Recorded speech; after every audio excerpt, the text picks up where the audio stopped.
गणेशाय नमः। बोलो गणेश जी महाराज की जय। बोल रिद्धि सिद्धि मैया की जय। ओम श्री दादुराम सतराम दादुराम सतराम दादुराम सतराम। ओम पार्वती रूपे कालिंदी माँ यमे यमे नमः। ओम श्री श्री श्री हनुमन्ते नमः। बोलो जयकारा बोल मेरे श्री गुरु महाराज की जय। बोल साचे दरबार की जय। मेरी माँ तारा को मेरा कोटि कोटि नमन, मेरे पिताश्री को मेरा कोटि कोटि नमन। बोलो जयकारा बोल मेरे श्री गुरु महाराज की जय। बोल साचे दरबार की जय। सियावर रामचंद्र भगवान की जय। पवन सुत हनुमान जी की जय। उमापति महादेव की जय। शिव शंकर पार्वती माता की जय।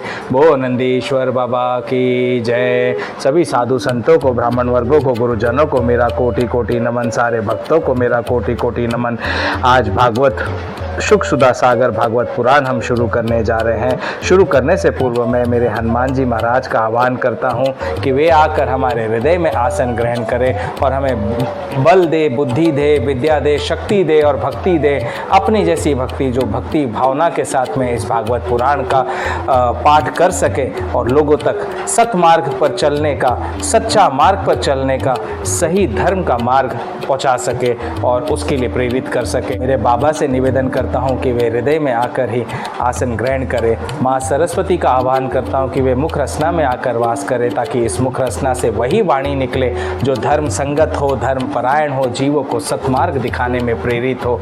ऐसी अभिलाषा लेते हुए इस भागवत पुराण के पाठ को हम शुभारंभ करेंगे। गणेश जी महाराज से निवेदन करता हूं कि वे हमारे भागवत पुराण के पाठ होते समय यहाँ हमारे साथ में रहे। सारे विघ्नों से, क्लेशों से, कष्टों से हमारी रक्षा करें, संकटों से हमारी रक्षा करें। हमें बुद्धि, विद्या, रिद्धि सिद्धि प्रदान करें, ताकि धर्म संगत होकर भागवत पुराण की कथा घर घर तक पहुंचा सके। बोलो गणेश जी महाराज की जय। बोल रिद्धि सिद्धि मैया की जय। राधे कृष्ण कृष्ण कृष्ण राधे राधे। हे मेरे राधे, हे राधे राधे।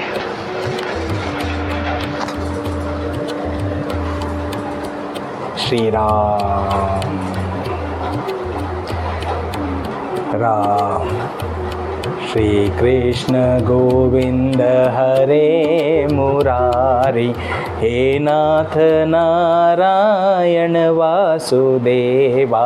श्री कृष्ण गोविंद हरे मुरारी। हे नाथ नारायण वासुदेवा। हे नाथ नारायण वासुदेवा। हे नाथ नारायण वासुदेवा। हे नाथ नारायण वासुदेवा। श्री कृष्ण गोविंद हरे मुरारी। हे नाथ नारायण वासुदेवा। पितमात स्वामी सखा हमारे। पितमात स्वामी सखा हमारे। हे नाथ नारायण वासुदेवा। श्री कृष्ण गोविंद हरे मुरारी। हे नाथ नारायण वासुदेवा। श्री कृष्ण गोविंद हरे मुरारी। हे नाथ नारायण वासुदेवा। राधे कृष्ण कृष्ण कृष्ण राधे राधे।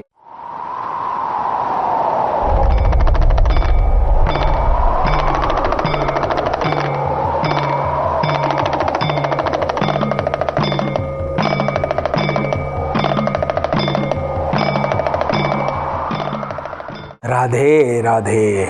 आज हम भागवत पुराण शुक सुधा सागर के तृतीय स्कंद के 10वें अध्याय पर है। 10वें अध्याय का शीर्षक है 10 प्रकार की सृष्टि का वर्णन। हम कथा में कहाँ पर पहुँचे थे? जहाँ पर विदुर जी जो है, महात्मा विदुर, जो कि साक्षात धर्मराज यानी यमराज जी स्वयं पधारे द्वापर युग में जन्म लेने के लिए। तो विदुर जी का मिलन जो है, जो मिलना है वो मैत्रेय ऋषि से हुआ।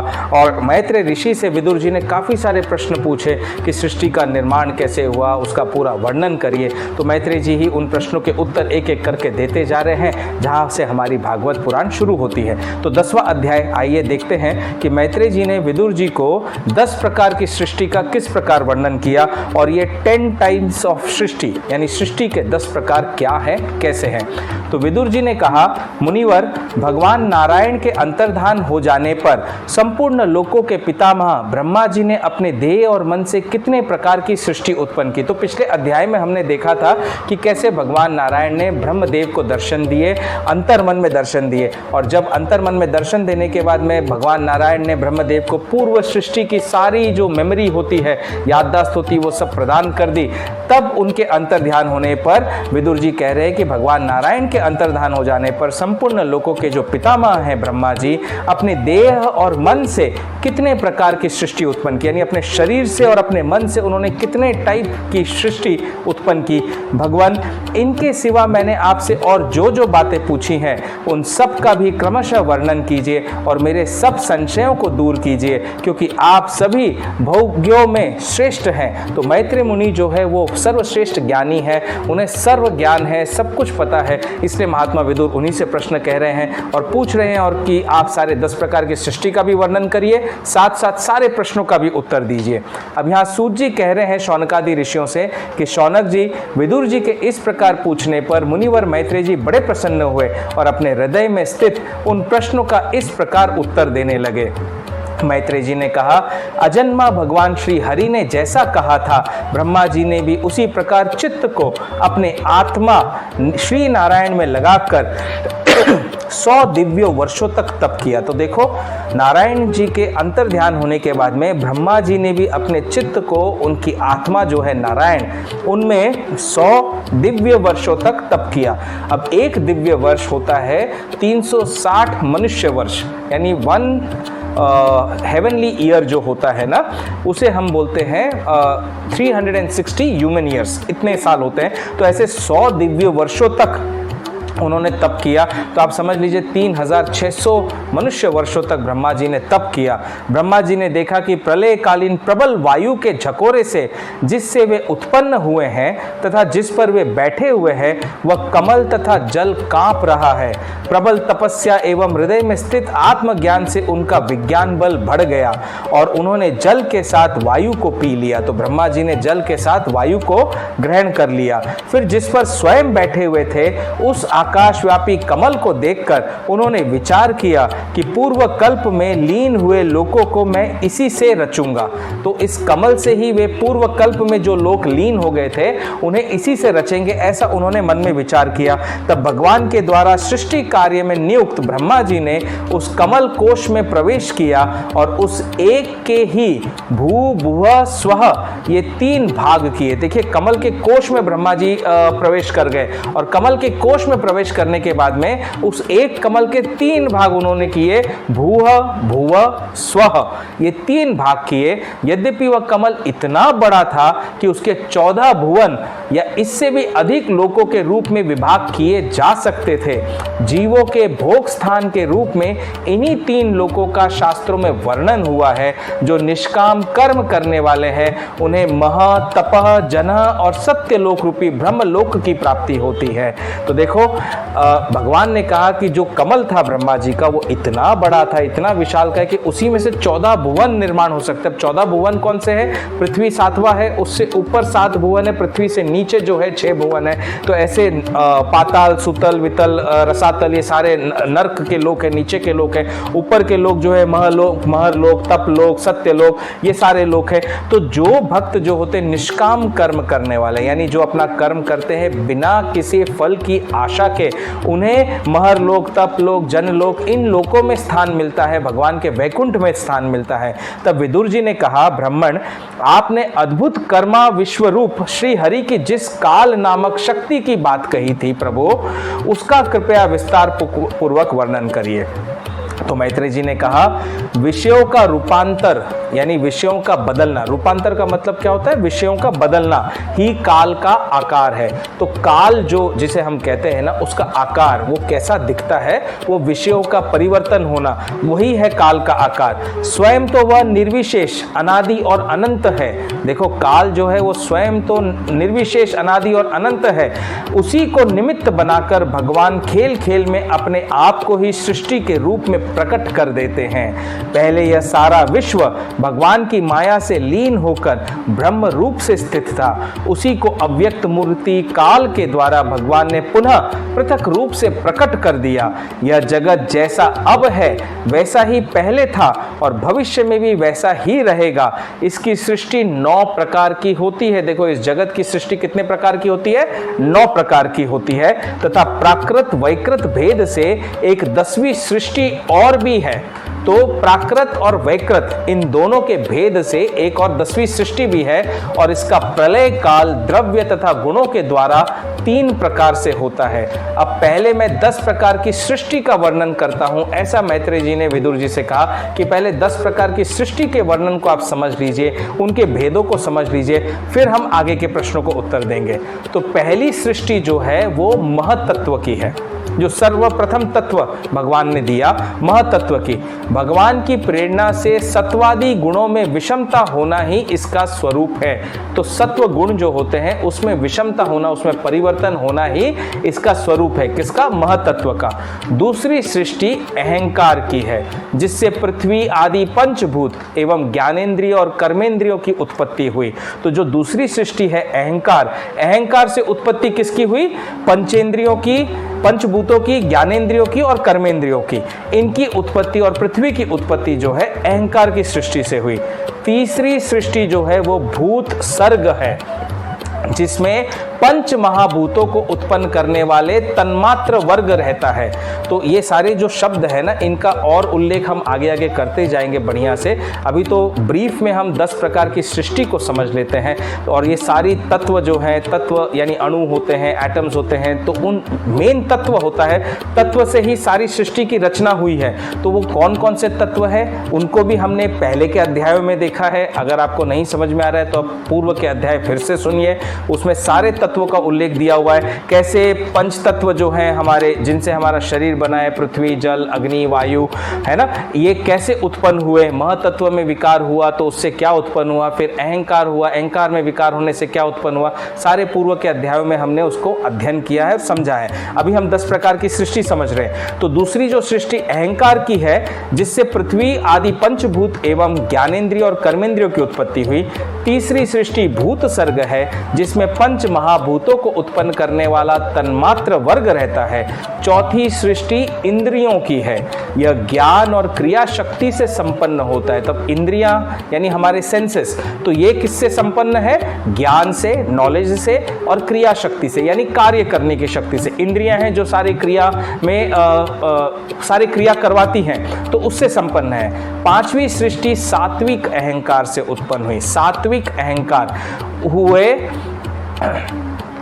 इंद्रियाधिष्ठाता देवताओं की है, मन भी इसी सृष्टि के अंतर्गत है। तो पांचवी सृष्टि जो सात्विक अहंकार से उत्पन्न हुए, उसी में देवताओं की है वो सृष्टि, उसी में मन भी इसी सृष्टि के अंतर्गत है। छठी जो सृष्टि है वो अविद्या की है। इसमें तामिस्त्र, अंध तामिस्त्र, तम, मोह और महामोह, ये 5 गांठें हैं। तो ये जो 5 गांठें हैं ना, ये मनुष्य के शरीर की भी है। जब हम जीवन में उत्पन्न होते हैं इस शरीर में, तो ये 5 गांठें होती हैं। मोह की गांठ, महामोह, तम, अंध तामिस्त्र, तामिस्त्र, यह जीवों की बुद्धि का आवरण और विक्षेप करने वाली है। तो बुद्धि को भरमा दे, आपकी बुद्धि किधर नेगेटिव चीज़ों में भटक जाए, ये सब कार्य करने वाले यही है। मोह के कारण बुद्धि भ्रष्ट हो जाती है, हम मोह के कारण कई गलत कार्य कर बैठते हैं। तो ये जो जितनी 5 चीजें हैं ना, तामिस्त्र, अंध तामिस्त्र, तम, मोह और महामोह, यह छठी सृष्टि अविद्या की है। अविद्या, अविद्या यानी जहां विद्या का वास नहीं है। यह जीवों की बुद्धि का आवरण और विक्षेप करने वाली है। ये 6 प्राकृत सृष्टियां हैं। अब वैकृत सृष्टियों का भी वर्णन और विवरण सुनो। ये 6 प्राकृत सृष्टियां हैं। अब वैकृत सृष्टियों का भी वर्णन आपको ध्यानपूर्वक सुनना है और समझना है। प्रकृति, महतत्व, अहंकार और पंच तन्मात्रा, इन 8 प्रकृतियों के सहित 10 इंद्रियां, मन और पंचभूत, इन 16 विकारों से मिलकर बना हुआ यह ब्रह्मांड कोश, भीतर से जो ये ब्रह्मांड कोश बना है, एक ब्रह्मांड कोश की बात कर रहा हूं, ये अंदर से 50 करोड़ योजन विस्तार वाला है। तो सोचिए, इतना बड़ा अंदर से ब्रह्मांड है और बाहर चारों ओर उत्तरोत्तर 10-10 गुने 7 आवरण वाला है। इतना बड़ा ब्रह्मांड कोश है जो कि इन सब के साथ एक छोटा सा परमाणु जैसा दिखाई देता है। और ये एक छोटा सा परमाणु जैसा दिखने वाला पूरा ब्रह्मांड का कोश, उसके साथ में ऐसे करोड़ों ब्रह्मांड की राशियां जिसके अंदर व्याप्त है, वह इन प्रधान आदि समस्त कारणों का कारण अक्षर ब्रह्म कहलाता है। और यही पुराण पुरुष परमात्मा श्री विष्णु भगवान का श्रेष्ठ धाम और स्वरूप है। तो कहां है हमारी धरती? ब्रह्मांड कोश के आगे तो हमारी धरती एक एटम की तरह दिखेगी। और ऐसे पूरे ब्रह्मांड कोश को देखूं तो पूरा का पूरा ब्रह्मांड कोश भी एक एटम की तरह है, क्योंकि ऐसे करोड़ों ब्रह्मांड कोश हमारे परमात्मा के अंदर व्याप्त हैं, वहां पर वास करते हैं। तो आप सोच सकते हैं कि हमारी गणना कहां पर आती है। मैं और मेरा इस भाव को त्याग देना चाहिए। मेरा और इसका इस भाव को त्याग देना चाहिए, क्योंकि जो छोटा सा जीवन मिला है ना, इस जीवन में प्रेम लाइए, सेवा भाव लाइए और सेवा भाव के साथ में भगवान के बताए हुए मार्ग पर चलते हुए परम धाम की यात्रा के लिए तैयारी करिए। वहाँ जब आप पहुँचोगे ना, महर लोक, तप लोक, जन लोक, ब्रह्म लोक, ऊपरी के लोक या वैकुंठ धाम में, तो आप कल्पों कल्पों तक ये जितने चतुर्युगी बनते हैं सबको देख सकते हो। मैंने तो यहाँ बैठे बैठे मेरे कृष्ण ने मुझे सब कुछ दिखा दिया, सारा ब्रह्मांड दिखा दिया। उन्होंने बताया सारी की सारी उनकी लीला है। ये सारी लीला में हम बैठे हुए हैं। हमें हमारे अंदर कर्तापन का भाव होना ही नहीं चाहिए, क्योंकि कर्ता तो वो है, वही हमसे सारे कार्य करवाता है, वही हमको सब कुछ देता है, वही हमारा सब कुछ करने वाला है। तो कर्तापन का भाव को त्यागिए और कर्तापन के भाव को त्याग कर धर्म के मार्ग पर चलते हुए, प्रेम भाव में रहते हुए, सेवा भाव को मानते हुए अपने जीवन को जीना शुरू करिए। देखिए कैसे परमपिता परमेश्वर तुरंत आपको दर्शन देते हैं और आपको भक्ति मार्ग पर सुदृढ़ करते हैं एकदम। ऐसे भागवत को, अब ये जो गणना आज 11वें अध्याय में बताई है, इसको समझना बहुत डिफ़िकल्ट होता है साधारण मनुष्य के लिए। बस छोटे से लैंग्वेज में इतना समझ जाइए कि 1000 चतुर्युगी, यानी अगर मैं केवल कलयुग बोलूं, कलयुग 4,32,000 साल का है। और ऐसे अगर कलयुग, द्वापर, त्रेता सबको गिनूं 4 युगों को, तो 4 युग तो कितने 12,000 डिवाइन ईयर्स का है। 12,000 डिवाइन ईयर्स इंटू 360 आप करो तो कितने करोड़ों साल का एक चतुर्युगी होता है। ऐसे 1000 चतुर्युगी का ब्रह्मा जी का एक दिन होता है और ऐसे ही 1000 चतुर्युगी का उनका एक रात्रि होती है। तो हमारी गणना कहाँ है? समझ रहे हैं आप कुछ? कहाँ है मैं, मेरा? अरे इतने अणु से भी अणु, परम अणु से भी छोटे हैं हम, कुछ नहीं है हम में। हम केवल परमपिता परमेश्वर द्वारा इस संसार हमें उन्होंने देखने के लिए दिया है। उस हिसाब से आप संसार में जीवन को जिए, ताकि अंतर मन में एकदम आपका चित्त सदा सर्वदा आनंदमयी रहे।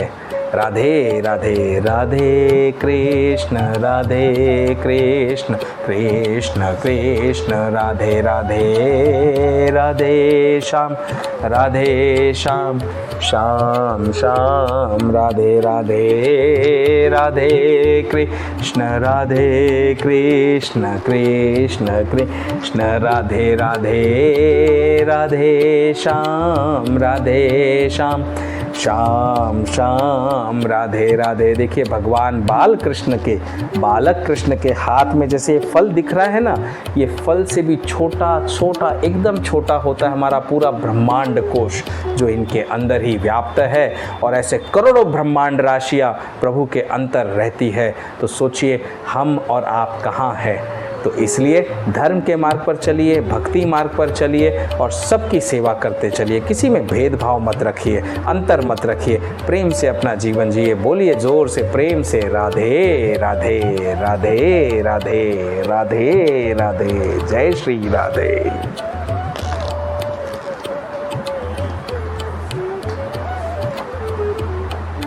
तो प्राकृत सृष्टि का वर्णन तो हमने देखा, 6 प्रकार की प्राकृत सृष्टियां हैं। अब वैकृत सृष्टियों का भी वर्णन सुनो। मैत्रेय जी ने विदुर जी से कहा, तो जो भगवान अपना चिंतन करने वालों के समस्त दुखों को हर लेते हैं।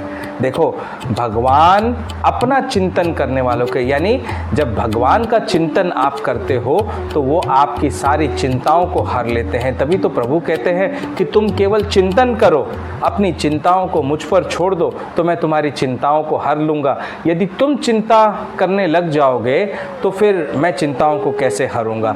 तो जो भगवान अपना चिंतन करने वालों के समस्त दुखों को हर लेते हैं, ये सारी लीला उन्हीं श्री हरि की है, हमारे श्री कृष्ण की है। वे ही ब्रह्मा के रूप में रजोगुण को स्वीकार करके जगत की रचना करते हैं। तो ब्रह्मा के रूप में वे ही आते हैं, रजोगुण को स्वीकार करके जगत की रचना करते हैं। 6 प्रकार की प्राकृत सृष्टियों के बाद 7वीं प्रधान वैकृत सृष्टि जो है, इन 6 प्रकार के स्थावर वृक्षों की होती है। तो 7वीं प्रकार की जो वैकृत सृष्टि है ना, वो अभी मैं जो बताऊंगा आपको, वो 6 प्रकार के स्थावर यानी वृक्ष जो होते हैं वो स्थावर होते हैं। They can not move, trees can not move from one place to another place, एक जगह पे स्टिल रहते हैं। तो इन 6 प्रकार के स्थावर वृक्षों की 7वीं सृष्टि है। वो कौन कौन से वृक्ष है? पहले है वनस्पति, कैटेगरीज है ये। वनस्पति कौन से होते हैं? जो बिना मोर आए ही फलते हैं, जैसे गुलूर, बड़, पीपल आदि, ये सारी वनस्पतियां हैं। फिर दूसरी है औषधि कौन से हैं? जो फलों के पक जाने पर नष्ट हो जाते हैं, जैसे धान, गेहूं, चना आदि।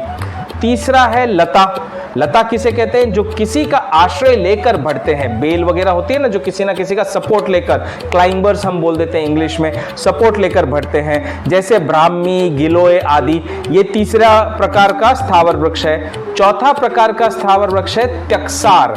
अब त्यक्सार किसे कहते हैं? जिनकी छाल बहुत कठोर होती है, जिसकी स्किन जो होती है ना, अपर लेयर जो होता है वो बहुत कठोर होता है, थिक होता है। जैसे बांस की जो लकड़ी होती है उसका ऊपर का जो स्किन होता है वो बहुत ही कठोर होता है। ये चौथे प्रकार का स्थावर वृक्ष है। 5वें प्रकार का स्थावर वृक्ष है विरुद्ध किसे कहते हैं? जो लता पृथ्वी पर ही फैलती है किंतु कठोर होने से ऊपर की ओर नहीं चढ़ती। तो जो लताएं होती है, बेल होती है, वो पृथ्वी पर, धरती पर ही रेंगती रहती है और बहुत कड़क होने के कारण ना वो ऊपर की ओर उठती नहीं है, जैसे खरबूजा, तरबूजा आदि। अब खेत में कई बार एक बार बैठे हुए थे, बैठे लोग सोचने लगे ये खरबूज और तरबूज नीचे उगते हैं और छोटे छोटे जो फल होते हैं वो ऊपर उगते हैं। भगवान की सृष्टि भी कितनी अचरज वाली है ना। सोचो यदि खरबूजा और तरबूजा ऊपर पेड़ पर उगते तो क्या होता? ऊपर से सर पर गिरते तो सर ही फट जाता इंसान का। तो भगवान की सृष्टि में हर चीज बड़े डिसिप्लिन तरीके से, बड़े सोच विचार के बाद, ज्ञान विज्ञान के बाद बनी हुई सृष्टि है। तो ये 5वां है विरुद्ध। और विरुद्ध क्या है? जो लता पृथ्वी पर ही फैलती है और बढ़ती जाती है, ऊपर नहीं उठती है, खरबूज तरबूज के जैसे। वाटरमेलन के जो ट्रीज होते हैं वो सब नीचे नीचे होते हैं, अर्थ के लेवल पे। और छठी जो है वो है द्रुम, जिनमें पहले फूल आकर फिर उन फूलों के स्थान में ही फल लगते हैं, जैसे आम और जामुन। आम और जामुन में क्या होता है? पहले फ्लावर आते हैं, वही फ्लावर जो है फल का रूप हो जाते हैं, मतलब flower gets converted to fruit. तो वो होते हैं द्रुम। तो भगवान ने कहा मैत्रेय जी ने विदुर जी से कि 6 प्रकार की प्राकृत सृष्टियों के बाद 7वें प्रकार की जो वैकृत सृष्टि है वो स्थावर वृक्षों की है। तो भगवान ने स्थावर वृक्षों की सृष्टि बाद में बनाई। तो सबसे पहले तो महतत्व बनाया, फिर अहंकार बनाया, फिर पंचभूत, पृथ्वी आई। समझे सृष्टि का फॉर्मेशन? आप समझ रहे हो क्रिएशन कैसे फॉर्म हुआ?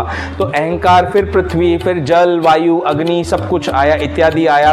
उसके बाद में ये वैकृत सृष्टि में 6 प्रकार के पहले पहले स्थावर वृक्ष आए। वो 6 प्रकार के वृक्ष कौन से? जो बिना मोर आए ही फलते हैं, जैसे गुलेर, गुलर, बड़ और पीपल।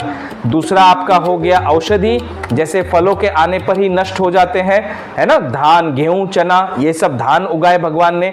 तीसरा आपका लता, जो किसी ना किसी का सहारा लेकर बढ़ते रहते हैं, ब्राह्मी और गिलोय जैसे वृक्ष। और फिर चौथा आपका आ गया त्यक्सार, यानी जिनकी छाल बहुत कठोर होती है, बांस की लकड़ियां, बांबू वगैरह जो होते हैं, वो चौथे प्रकार का वृक्ष। विरुद्ध 5वें प्रकार का वृक्ष तरबूज, खरबूज के जो पेड़ होते हैं, जो नीचे नीचे धरती पर उगते हैं, वो। और छठा है द्रुम, यानी कि जिन पेड़ों पर फूल लगते हैं और फूल से ही वो फल बन जाते हैं, आम और जामुन जैसे। ये 7वें प्रकार की सृष्टि का निर्माण हुआ। इनका संचार नीचे जड़ से ऊपर की ओर होता है। इनमें प्रायः ज्ञान शक्ति प्रकट नहीं रहती है, भीतर ही भीतर केवल स्पर्श का अनुभव करते हैं, तथा इनमें से प्रत्येक में कोई विशेष गुण रहता है। तो इनका संचार नीचे से ऊपर की ओर होता है, ज्ञान का इनमें कोई काम नहीं है, लेकिन भीतर ही भीतर स्पर्श का अनुभव होता है, टच का फीलिंग होता है इसमें। 8वीं सृष्टि जो है वो तिर्यक योनियों यानी पशु पक्षियों की है। तो देखो, पहले पृथ्वी आई, जल आया, वायु आया, अग्नि आया, फिर ये 7वीं सृष्टि यानी सारे वृक्ष उत्पन्न हुए। वृक्षों के उत्पन्न होने के बाद 8वीं सृष्टि जो है वो आई तिर्ग योनियों की यानी पशु पक्षियों की। वह 28 प्रकार की मानी जाती है। तो 8वीं सृष्टि 28 टाइप्स की मानी गई है, 28 कैटेगरी है, हमारे भागवत में लिखा हुआ है। तो अगर हम साइंस को पढ़ते हैं, विज्ञान को पढ़ते हैं, आज के मॉडर्न लैंग्वेज को पढ़ते हैं और समझते हैं कि सृष्टि में कितने प्रकार के स्पीशीज हैं, how many different types of life forms are there, तो हमारे भागवत में, हमारे वेदों में भी वो सारी चीजों का वर्णन है। वहीं से तो ये साइंस निकला है, जिसे छोटा कर दिया गया ताकि आप समझ सके, क्योंकि ये भागवत और वेद को पढ़ने के लिए तो बहुत समय देना पड़ता है, तब जाके आप इसको अच्छी तरह से समझ पाएंगे। तो देखो, 8वें प्रकार की सृष्टि में पशु पक्षियों की सृष्टि हुई, जो 28 प्रकार की मानी जाती है। इन्हें काल का ज्ञान नहीं होता। तो जितने पशु पक्षी है ना, इन्हें काल का ज्ञान नहीं होता, इन्हें पता नहीं होता है भूतकाल, भविष्यकाल, वर्तमान काल या पूर्व काल क्या था, आगे क्या होगा, काल का ज्ञान नहीं होता है। तमोगुण की अधिकता के कारण ये केवल खाना पीना, मैथुन करना, सोना आदि ही जानते हैं। तो इनमें तमोगुण की अधिकता होती है। 3 प्रकार के गुण होते हैं, मैंने कहे थे आपको, सत्वगुण, रजोगुण और तमोगुण, है ना। रजोगुण का रूप लेकर भगवान ने, नारायण ने ब्रह्मा जी का रूप लिया, और सत्वगुण का रूप लेकर भगवान ने श्री हरि विष्णु का रूप लिया, और तमोगुण का रूप लेकर भगवान ने शिव जी का रूप लिया। तो शिव जी सारे सृष्टि में प्रलय काल, मतलब एक साक्षात काल है, महाकाल है में। तो यहां पर कहा गया है कि जो पशु पक्षी जो है ना, इनमें तमोगुण की अधिकता होती है, इनमें तमोगुण अधिक होता है। तमोगुण के होने से क्या होता है, केवल इनका ध्यान खाने पीने में, मैथुन करने में, सोने में ही जाता है। इन्हें सूंघने मात्र से वस्तुओं का ज्ञान हो जाता है, केवल सूंघने से इनको पता चल जाता है, स्मेल करने से कि कौन सी वस्तु क्या है। इनके हृदय में विचार शक्ति या दूरदर्शिता नहीं होती। ना तो ये विचार शक्ति होती है इनके अंतर्मन में, ना दूरदर्शिता होती है कि दूर का देख सके, सोच सके कि क्या होगा क्या नहीं होगा। साधु श्रेष्ठ, इन तिर्यकों में, इन सारे पशु पक्षियों में गौ, बकरा, भैंसा, कृष्ण मृग, सुअर, नील गाय, रुरु नाम का मृग, भेड़ और ऊंट, ये द्विशफ यानी 2 खुरों वाले पशु कहलाते हैं। तो 2 खुर यानी 2 सींगों वाले पशु कौन से हैं इन तिर्यकों में? तिर्यकों का अर्थ होता है पशु पक्षी। पशु पक्षी कौन से?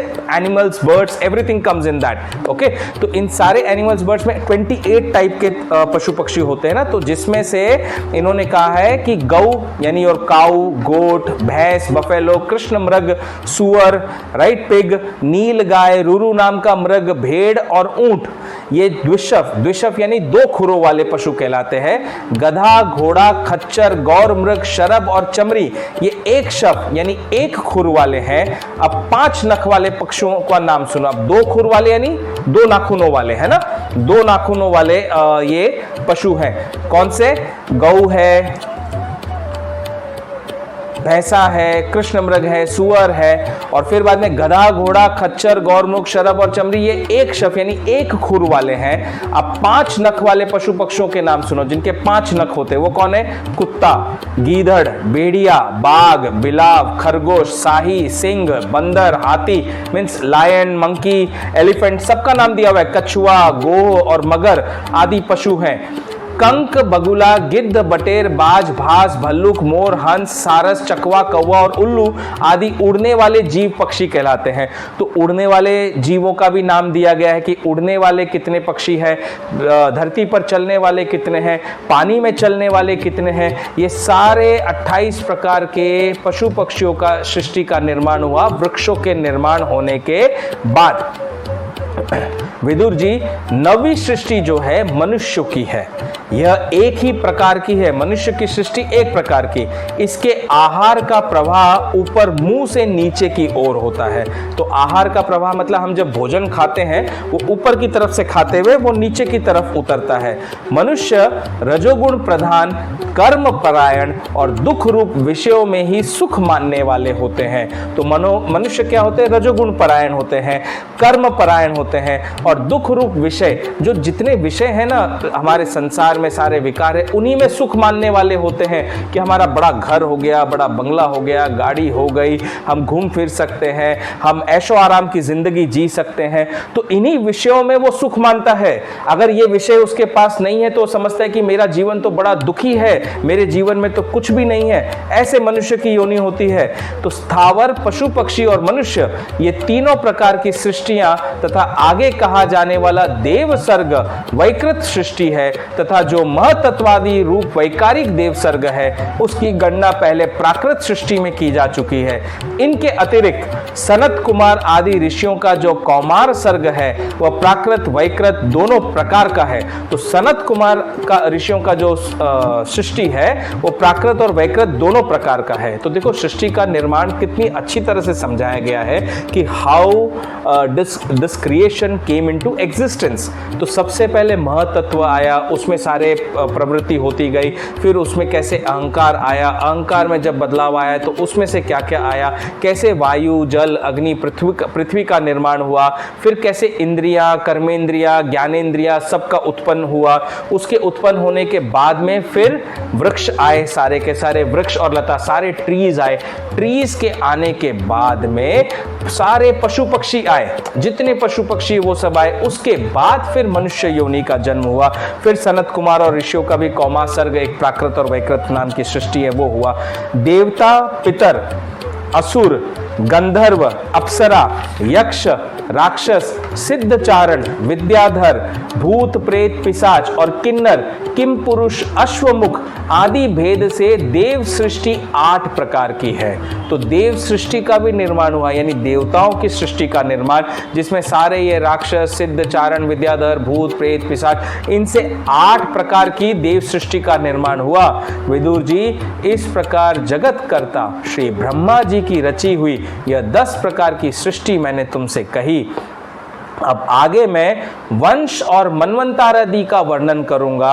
इस प्रकार सृष्टि करने वाले सत्य संकल्प भगवान हरि ही ब्रह्मा के रूप से प्रत्येक कल्प के आदि में रजोगुण से व्याप्त होकर स्वयं ही जगत के रूप में अपनी ही रचना करते हैं। तो इस प्रकार मैत्रेय जी ने कहा विदुर जी से कि भगवान स्वयं जगत नारायण जो है वे स्वयं रजोगुण को धारण करते हुए ब्रह्मा जी का रूप धारण करके अपनी ही कोई रचना करते हैं, अपनी सृष्टि की सारी रचना करते हैं। और कैसे 10 प्रकार की सृष्टि का वर्णन हुआ, तो भागवत में आप देखेंगे how this entire universe came into existence. इसे हम और धीरे धीरे आगे पढ़ेंगे ना तो आपको समझ में आ जाएगा ये पूरा ब्रह्मांड का निर्माण कैसे हुआ, ब्रह्मांडों के ब्रह्मांड का निर्माण कैसे हुआ, मल्टीवर्सेस क्या है, टाइम ट्रैवल क्या है, सारी चीज़ों का विवरण है हमारे वेदों में। अभी मैं जो भागवत पढ़ रहा हूँ या सारे ऋषि मुनि संत महात्मा भी अभी जो भागवत पढ़ रहे हैं, ये तो बहुत चेंज होते होते होते होते सूक्ष्म हो गई है कलयुग में आते आते, क्योंकि हमारी बुद्धि इतनी विस्तार योग्य नहीं है अभी कलयुग में कि हम पूरे ग्रंथों का अध्ययन एकदम सतयुग वाले ग्रंथों का अध्ययन करके उसे समझ सके। पहले कलयुग वाले ग्रंथों का ही समझ लेंगे, वही बहुत बड़ी बात है, क्योंकि इन्हें छोटा किया गया। तुलसीदास जी को भी देखो, जब भगवान ने भेजा कलयुग में 16वीं शताब्दी में, तो उनसे क्या कहा कि रामायण बड़ी विशाल है, उसमें बहुत कुछ दे रखा है भगवान के जीवन चरित्र का, उसे कलयुगी जीव समझ सके, ग्रहण कर सके, उसकी भक्ति कर सके, इसलिए उसे सूक्ष्म रूप में आप परिवर्तित करिए। तभी तो तुलसीदास जी ने अवधी भाषा में लिख कर रामायण को ऐसा बनाया कि आज घर घर रामायण है, घर घर राम की कथा होती है और घर घर हम राम की लीलाओं में सम्मिलित हो पाते हैं, है ना। इस प्रकार मैत्रेय जी देखिए कैसे एक एक प्रश्न का उत्तर देते जा रहे हैं और विदुर जी उन प्रश्नों के उत्तर को पाकर संतुष्ट होते हैं, लेकिन फिर कोई प्रश्न खड़ा हो जाता है, फिर दूसरा प्रश्न पूछते हैं। तो ये प्रश्नों का सिलसिला चलता रहेगा। आगे के अध्याय में मैत्रेय जी बताएंगे मनवंतर का, काल का और विभाग का वर्णन कैसे है, मनवंतर क्या होता है, काल क्या होता है, ये चतुर्युगी क्या होती है, सब विवरण आएगा धीरे धीरे। तब तक के लिए राधे कृष्ण कृष्ण कृष्ण राधे राधे, राधे श्याम श्याम श्याम, राधे राधे राधे कृष्ण कृष्ण कृष्ण राधे राधे, राधे श्याम श्याम श्याम, राधे राधे, राधे कृष्ण कृष्ण कृष्ण राधे राधे, राधे श्याम श्याम श्याम, राधे राधे, राधे कृष्ण कृष्ण कृष्ण राधे राधे, राधे श्याम श्याम श्याम, राधे राधे, राधे कृष्ण कृष्ण कृष्ण राधे राधे, राधे श्याम श्याम श्याम, राधे राधे, राधे राधे।